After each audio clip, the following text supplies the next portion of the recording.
On the other side, I could see a fair number of graph, perhaps 10, but definitely too many to fight alone. They're blocking the escape routes, I hissed. Whatever Harris was doing here, he wanted to make sure people didn't get out. I turned and pulled Dan towards the main doors. We need to get out of here whilst we can. We need to get Doug. We need to get to the hospital, and we need to stop this thing. Dan began to run for the main staircase, whilst I stayed back to block the exhibition room door, so that the graph couldn't follow us. I rushed to the stairs, and found Dan had stopped. He was standing before the painting of Achilles, and pacing around with his hand on his chin. Dan? What's wrong? I'm one of them, he said calmly.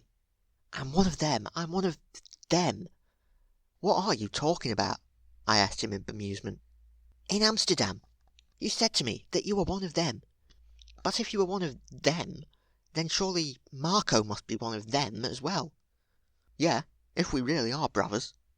Will and Marcus. Where have I heard those two names before?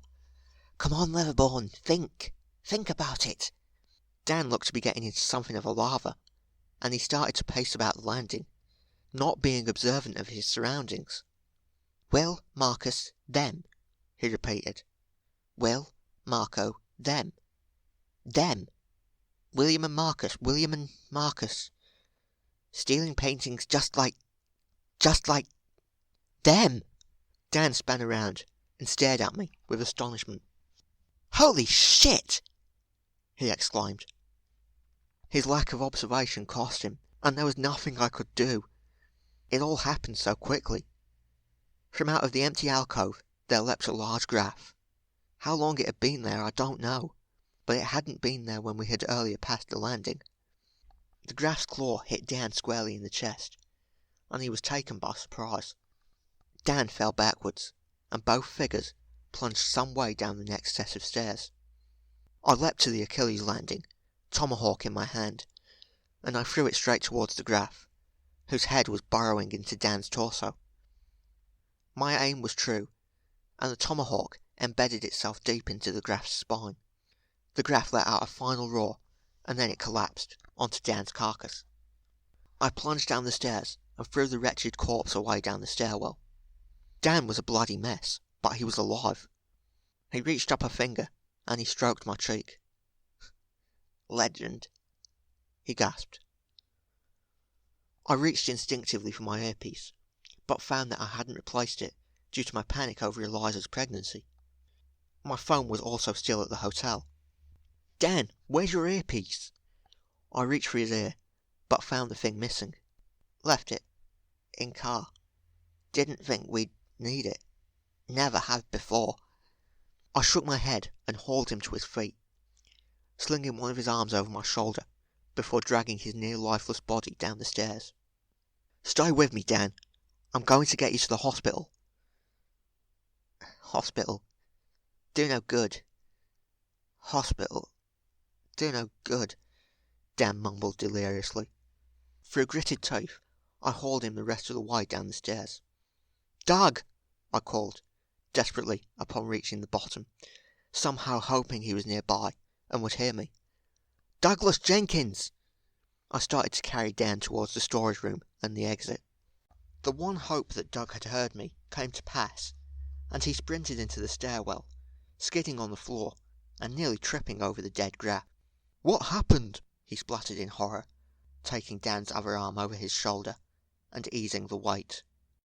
He was careless, wasn't watching, I snatched.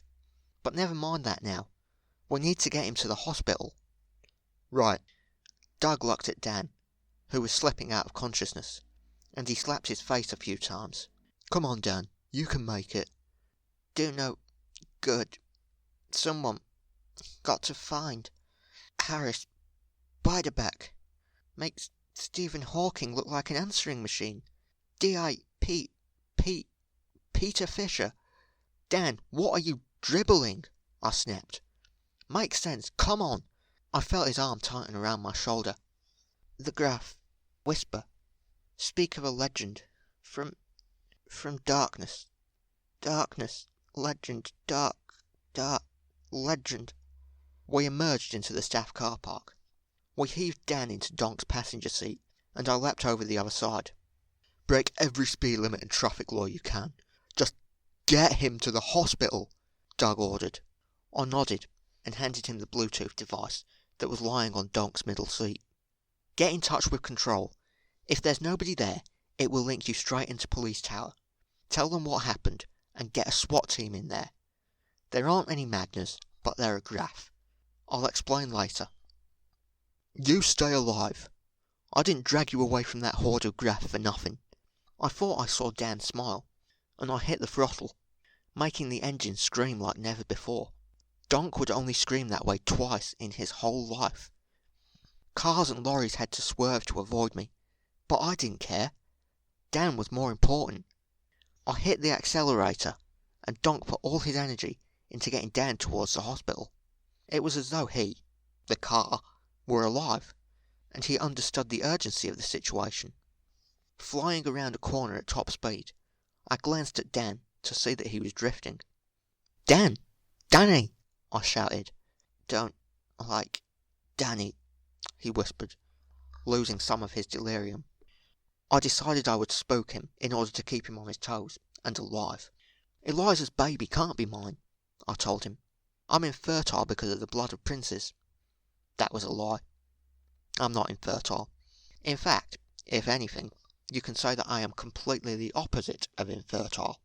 "Stop making up," Dan gurgled. I sensed he was trying to laugh, but he no longer had the strength. "Just stay alive, Dan. There's a chance that baby might be yours, and if it isn't, I want you as godfather." "Godfather," Dan whispered back. "Like that." He was still fading, and I was becoming exasperated. Donk shot through a red light, and I ignored the multitude of horns that followed. "Dan, try and sing something. Dolly Parton. Go back to the karaoke. Try and sing Son of Man." "Not funny," Dan gurgled again. "I wasn't joking. Try it, Dan. Please. I won't let you die. For a start, you're cleaning all this blood up out of my car." There was a roundabout ahead, and I jumped clean over it onto the road that would take us to the hospital. "Power to be strong. Wisdom to be wise," Dan gasped hoarsely, trying to recall the words. It seemed to help, and a little bit of life came back into his body. I joined in to try and help. We continued in this manner, myself not really knowing the lyrics, all the way to the hospital. We must have looked like a right pair of lunatics, but it worked. Dan regained some of his strength, and he was now able to move his limbs somewhat. When we reached the hospital, he seemed to put all his energy into helping me get him help. It wasn't help. "Amanda," he gasped as we made for the entrance. I want Amanda's room." "No, Dan, you need surgery." Dan laughed at me. "No point," he mused. "No point." I could sense him slipping away again, so I slapped him. "Stay awake. I'm not letting you die. Just get me to Amanda's room." I hastened to disagree, but he seemed adamant that he should see Amanda. As we reached reception, several doctors came rushing towards us. "No!" Dan shouted loudly. "Leave me. Surgery. No good." I felt him stagger and collapse. "Dan, please. Let them help you," I begged. "My insides have been torn to pieces," he said. "They can't help me. Besides, it'll be better this way. They can't use my blood if I'm dead." "Dan, no!" "It's been fun. Best few months of my life." He was drifting again. "Just do one last thing. Get me to Amanda's room." Reluctantly, knowing somewhere inside that it was too late to save him, I helped him along the maze of corridors. "Why do you need Amanda?" I asked eventually. "Don't know. Just feel it. Need to get to Amanda." I shook my head, not understanding his delirious logic, and carried on to the Hugh Laurie ward. At last, when we were in sight of the room, Dan stopped me. "Well," he gave out. "Well, thanks for being my friend. I know we didn't get along at first, but I'm glad I found you.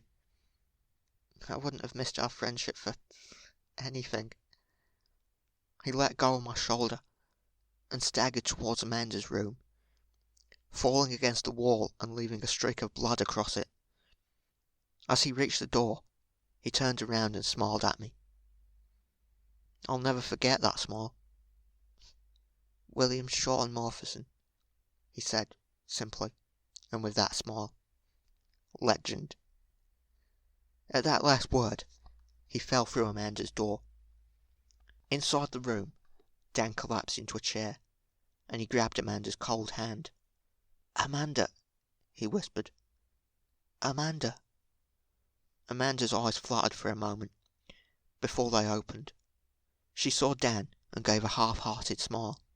"Dan," she whispered back at him, holding tightly onto his hand. "Amanda, do you remember all those stories they used to tell us as kids? In assembly and shit. The ones we were all told were just a fantasy, but we thought were real anyway. The ones about Otto and Claire in New York. The ones about Monty kicking ass in the Khyber Pass. The Morphison stories." "I remember," Amanda said happily. "I always wanted to meet one of them. They always seemed so legendary." Amanda giggled and then coughed. "Legendary," she repeated. Dan slumped in his chair, and then he looked Amanda in the eyes.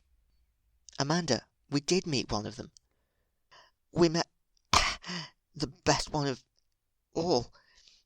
We met the most noble and the most fantastic and the greatest of them."